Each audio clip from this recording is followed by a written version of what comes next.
Breaking చూస్తున్నాం. Tamil Nadu CM Vijay మంత్రివర్గాన్ని విస్తరించారు. ముఖ్యమంత్రిగా ప్రమాణం చేసిన నాటి నుంచి విజయ్ కీలక నిర్ణయాలు తీసుకుంటున్నారు.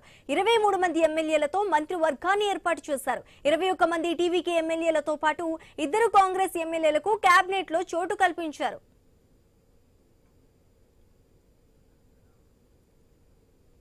దాదాపు 59 ఏళ్ల తర్వాత తమిళనాడు కేబినెట్ లో కాంగ్రెస్ చోటు దక్కించుకుంది. అటు మిత్రపక్షాలైన ఐయుఎంఎల్, వీసీకే పార్టీలు ఇంకా తమ అభ్యర్థులను ఫైనల్ చేయలేదు. మిత్రపక్షాలు కూడా మంత్రివర్గంలోకి రావాలని సీఎం విజయ్ ఆహ్వానిస్తున్నట్లు తెలుస్తోంది. ఇదిలా ఉంటే మే 10న టీవీకే అధినేత విజయ్ తో పాటు 9 మంత్రులు ప్రమాణ స్వీకారం చేశారు.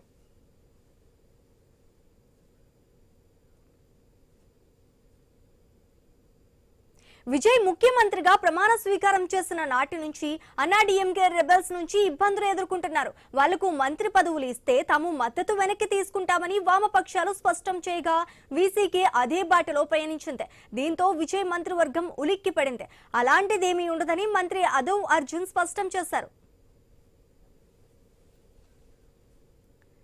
డీఎంకే, అన్నాడీఎంకే పార్టీలను తిరస్కరించిన ప్రజలు తమకు పట్టం కడితే ఆ పార్టీకి చెందిన ఎమ్మెల్యేలను, మంత్రులను ఎలా చేస్తారని టీవీకే మిత్రపక్షాలు ప్రశ్నిస్తున్నాయి. మిత్రపక్షాలతో తాము మాట్లాడామని అదవ్ అర్జున్ క్లారిటీ ఇచ్చారు. అన్నాడీఎంకే తిరుగుబాటు, ఎమ్మెల్యేలు ప్రభుత్వంలో చేరతారనేది కేవలం ప్రచారమే అంటూ కొట్టిపారేశారు.